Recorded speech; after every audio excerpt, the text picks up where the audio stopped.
I'm Kenneth Kinney, and welcome to An Education That Works, where every week Victory University brings together leaders in our community who've gone on to achieve phenomenal success in their careers after earning a college degree. Have you ever wanted to know what it takes to be considered a leader? Well, today's guest has a pretty strong idea of what it takes to be one. David Williams is the president and CEO of Leadership Memphis, a program that empowers people in our area to become more effective leaders for our community. Leadership Memphis has also taken some significant action initiatives that specifically make a difference in post-secondary education. Mr. Williams has been the head of Leadership Memphis since 2004 and has led the program through tremendous growth.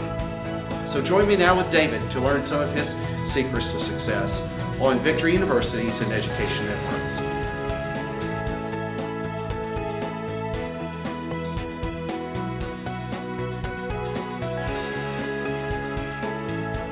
All right, so thank you for joining us on another episode of An Education That Works. I'm here with David Williams, who's the head of Leadership Memphis. David, thank you again for being on the show. Thanks, So tell me a little bit about your own educational background and how it got you from college to where you are today in this role. Okay, well, I'm a native Memphian. Valentine Elementary, East High School, the University of Memphis. I just went straight down the line. And when I got out of the University of Memphis, I was able to get my first job, and one job led to the next, and the next, and the next. But I don't think I'm like a lot of people who go to school to say, I'm going to be an architect, or I'm going to be, I wasn't exactly sure what I was going to be when I went. And so consequently, I sort of bounced around a little bit in my professional career, but it did seem like each job that I got was because of the last job or the previous jobs combined. But in 1998, I made a commitment to go back and get my master's, and I'd been out of school 20 years, and so that was a real adjustment becoming a student again. But I selected the University of Colorado at Denver, and it was an online program, but it had a residency component. So I spent 2 weeks at the beginning of each semester at the University of Colorado there in Denver, and then would do the rest of the program online, which was a fascinating way to learn. Many of your viewers would not even remember a time without, high speed. Right. This was back when it was fledgling, and it was dial-up. My last semester, they created DSL. Right? So I was trying to do online using dial-up, and every time somebody would call, it would knock me off. Oh my gosh! So it really could be frustrating. It's a good excuse though for not finishing your own book. But I did in 2000. I finished, and it was great to have the additional learning. I think it added a whole lot of discipline to me, and I certainly encourage anybody to go back and get that additional school. Sure. Well, how did you get from the jobs to where you got to the head of the Leadership Memphis program? I mean, it's an interesting path because it's not like most people. I mean, a lot of people would think of different roles within a company, but you're in a role that helps shape both leaders in our community that are, my age, that are moving ahead in their careers, as well as people that are young and just coming out of school that want to get to that next level. Right. Well, my first job out of college, the first time, was I was the first marketing director for Playhouse on the Square when it opened in 1975 there in Overton Square. And so I kind of stayed with the arts the first 2-3 years. Ended up at Opera Memphis for a year as their marketing director. And then I went with an ad agency and was with them for about 3.5 years. And one of my clients, in fact, my very first client when I was with the ad agency was St. Joseph Hospital. And after handling them for 3.5 years, the healthcare industry began to say, hey, marketing, we need to be, understanding more about how we get more patients to use our hospital. Sure. And so they said, what would it take for you to come work for us as our marketing director, our first marketing director at St. Joseph Hospital? And so I went there and did that, and I was there for 14 years until they closed in 1998. And that was the same time I had started back to get my master's degree. So when I was finishing up my master's, I decided I would do some full-time consulting, and did that for 5 years. Well, one of my last clients as a full-time consultant was Leadership Memphis, and they had hired myself, and I had two other associates, two other colleagues, Carol Collette and Michelle Folks, and the three of us did a strategic plan for Leadership Memphis. And the executive director, my predecessor, Pam Awesome, decided she was going to retire, and the position was open, and they asked if I would be interested in implementing the plan that we had created. And so that happened just 9 years ago. I'm now in my 10th year with Leadership Memphis. Fantastic. What are some of the common things that you see in the people that not only come through the program, but people that you see in general that give them the steps to move forward with being good leaders? I mean, you know, there's a lot of people that believe that that's already inside of you, and then there's people that believe that that's developed, and there's people believe it's a combination of both. What kind of traits do you see within the people that come through that help them become successful leaders in our community? So to me, one of the first questions that I'll ask any class at orientation is, how many of you are leaders? And it's surprising. In some classes, every hand will go up. Sure. In some classes, maybe one or two hands will go up. But in my mind, everyone is a leader. It's just they're choosing how good of a leader they want to be. Everybody's a parent, right?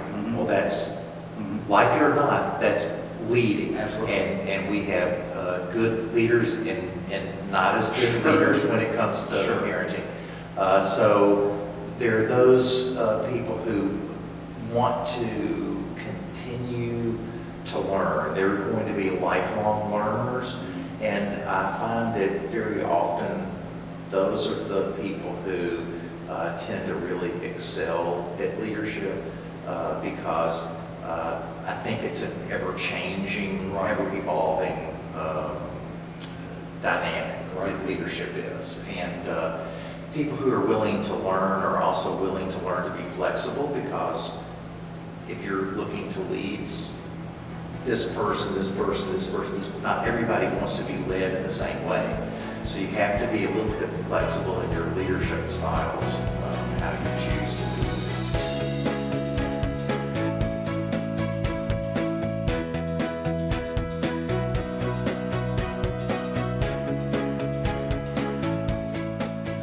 It's very important that folks tend to begin to hook up with organizations that are trying to help them better themselves. There are a number of organizations in town that deal with leadership. I think a lot of students need to be involved with those leadership groups at the same time. They may start at a different level, but we need to prepare them. And also we need to touch base with those folks who are in leadership positions who already have degrees, but say we want to bring the youth along. A lot of times they say they want to bring the youth along with them, but they block it. So they got to stop blocking it and allow youth to be able to come in, even if they start off as mentors. So an education would be the only thing that can help them do that. Whatever education it is, whatever degree it is, they should hook themselves up right now with a mentor. And then the mentor can be able to help steer them in the right direction. And you can only really obtain that once you have a college education.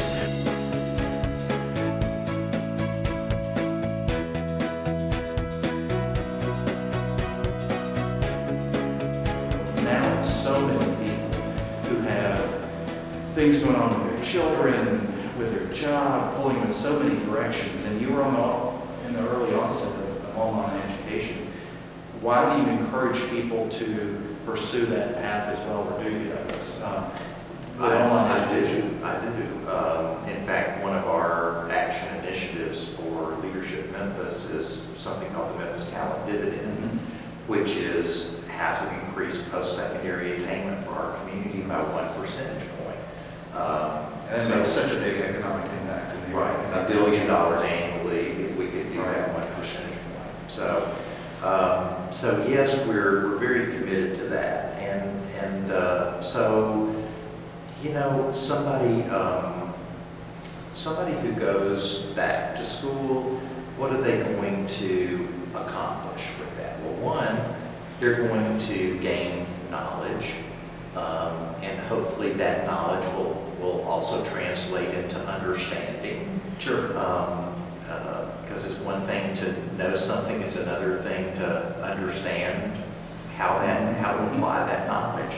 So that's one aspect, but I think very often we forget about things like discipline.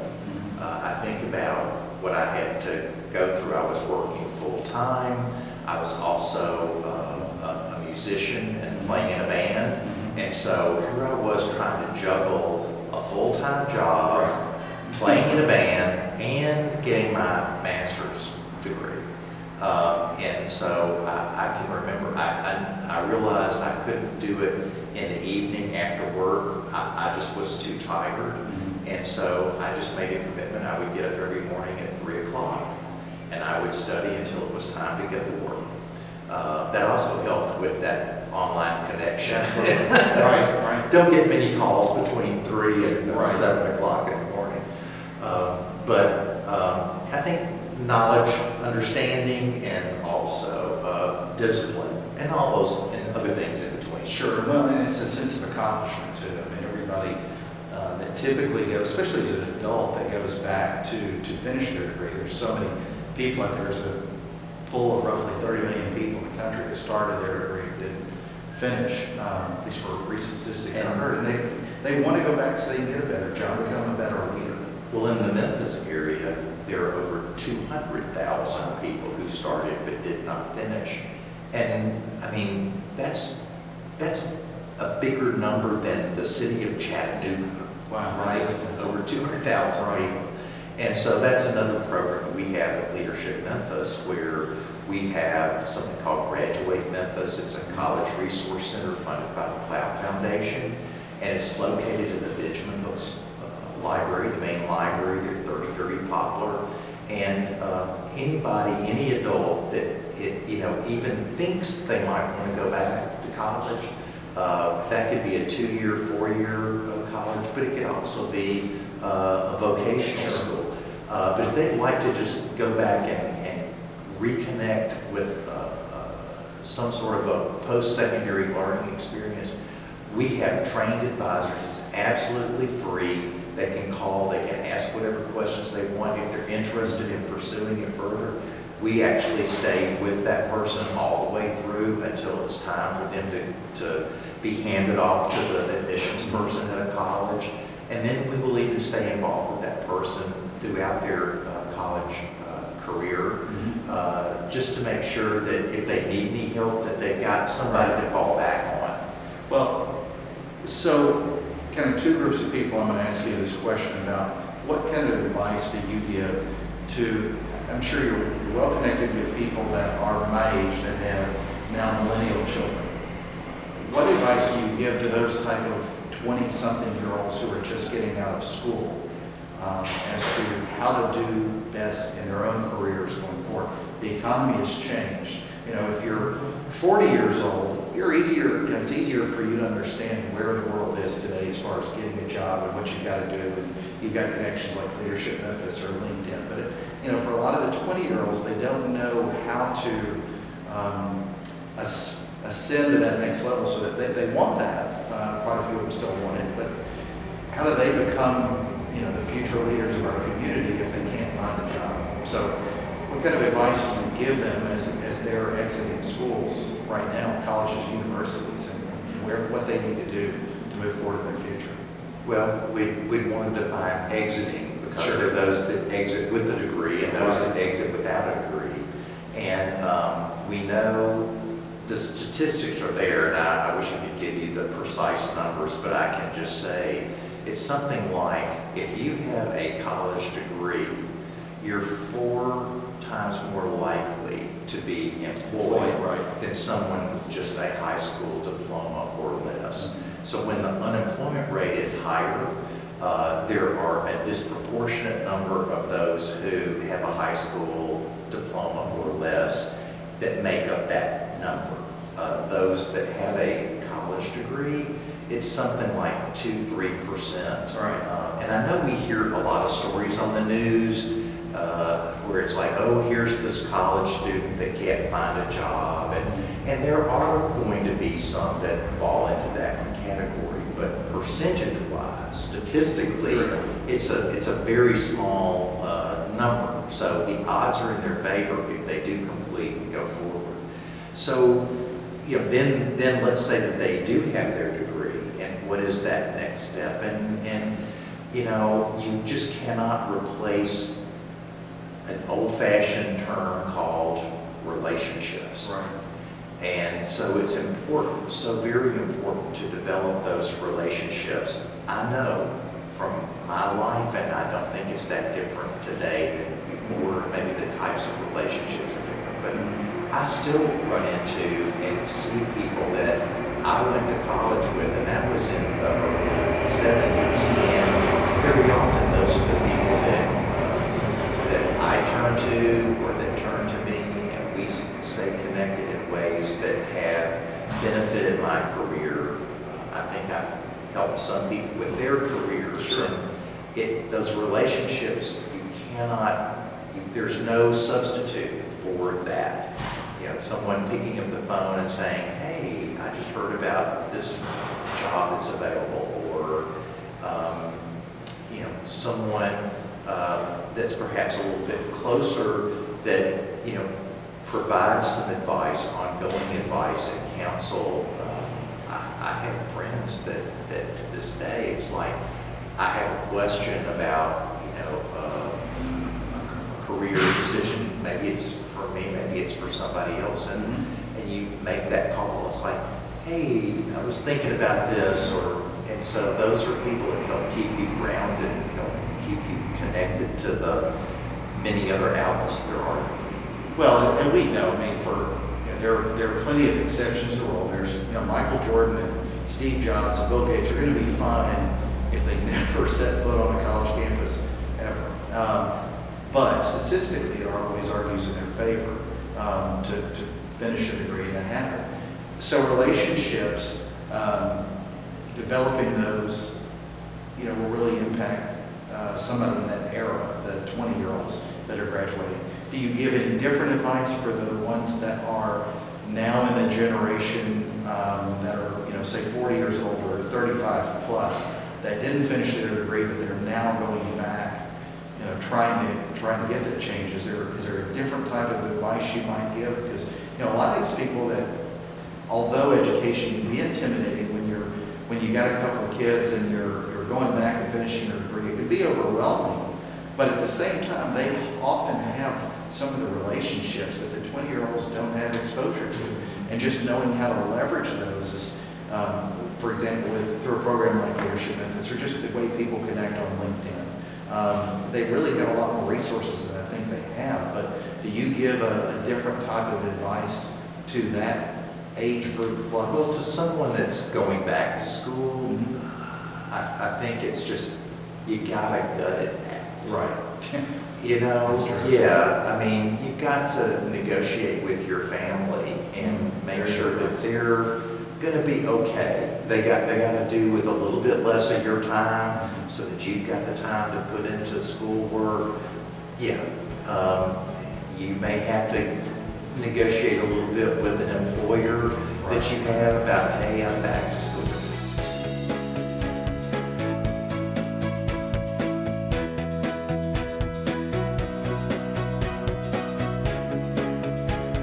I'm going to college because I'm the youngest one in my family, but the first one to go to college, and I just want to be successful when I grow up. I'm majoring in pre-law, so I want to be a lawyer. So That's definitely out of the range of my family, but it would be, I'm going to enjoy it. A college degree would help because it'll broaden my horizons and it'll make me more knowledgeable in whatever later aspects of life that I catch myself in. What I've enjoyed most about going to college was the different cultures that I see around me every day, and being in a class with different people that share the same aspirations as I do.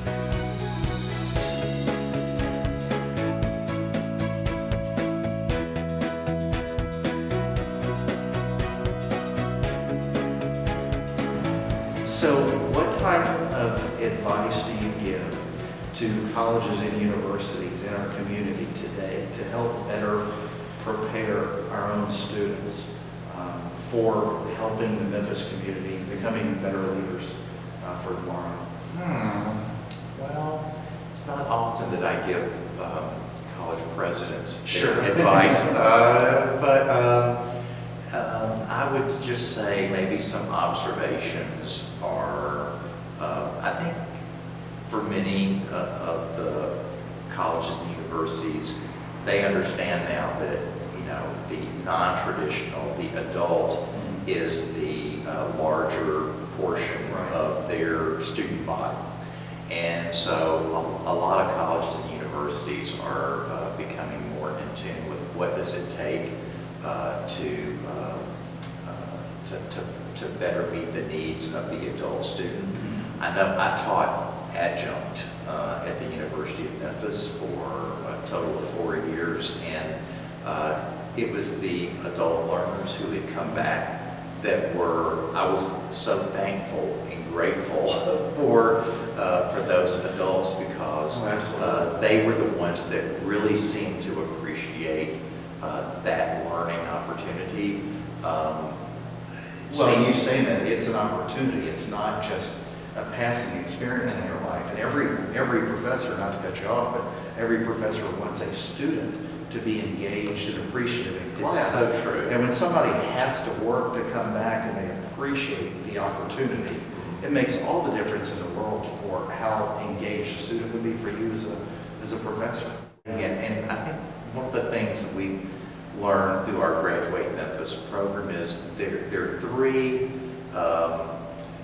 main reasons that somebody either withdraws or stops out of college. And one is time, one's money, and one is just the hassle of it all. It's usually not academics. It's usually that, you know, something's happened in their life, and you know, I talked earlier about gutting it out. Sure. And you know, it's easy for me to sit here and say, hey, everybody, gut it out. Right. But there are a lot of people who, you know, maybe pulling out when, with just a little bit more fortitude, they could hang in there. Right. And I know there are certainly times when people do need to step back.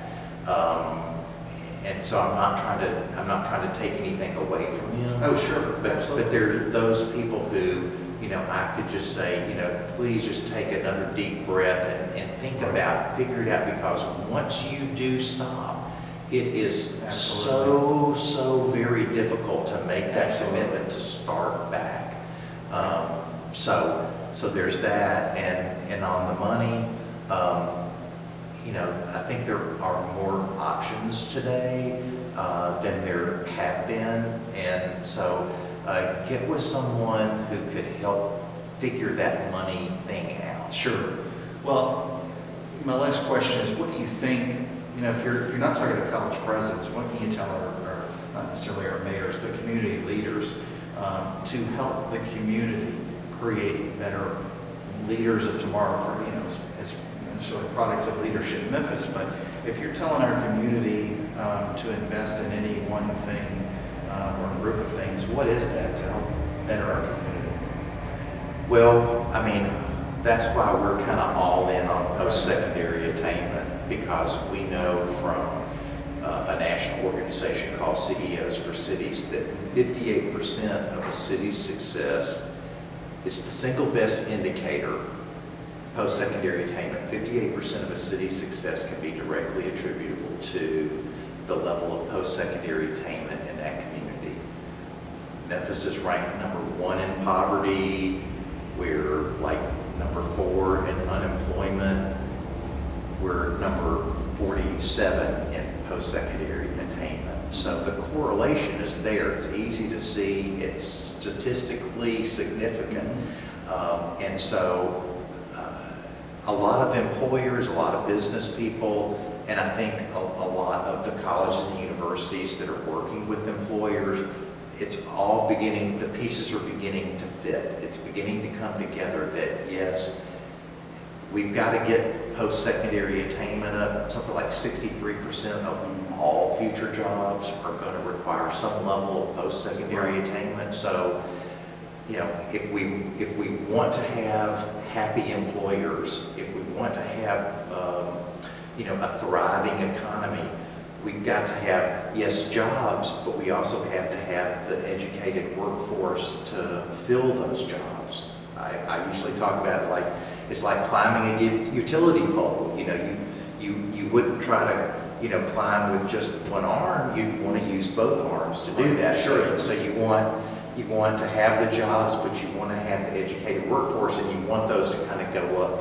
at the same rate. Sure, right now we're a little out of balance. We've got more jobs than we have educated workforce to fill those jobs. And you can talk to almost any employer and they will tell you they're begging for educated, trained, or trainable employees. So I guess that's what I would. Sure. Well, Mr. Williams, I want to thank you for being on Education at Works. Thank you. And thank you for helping improve some of the leaders in our community. We appreciate the great job you're doing. Thank you.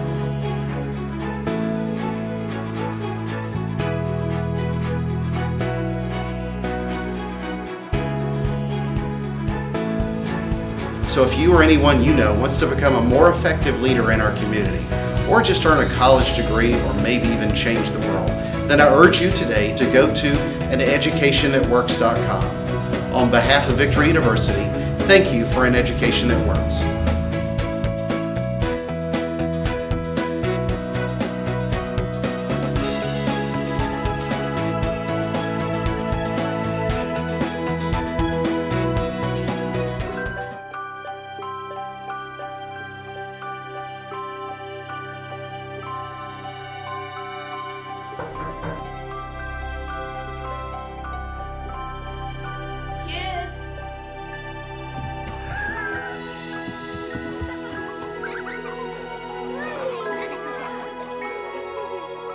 Thanks to your generosity, Marines have delivered Christmas to children in need since 1947.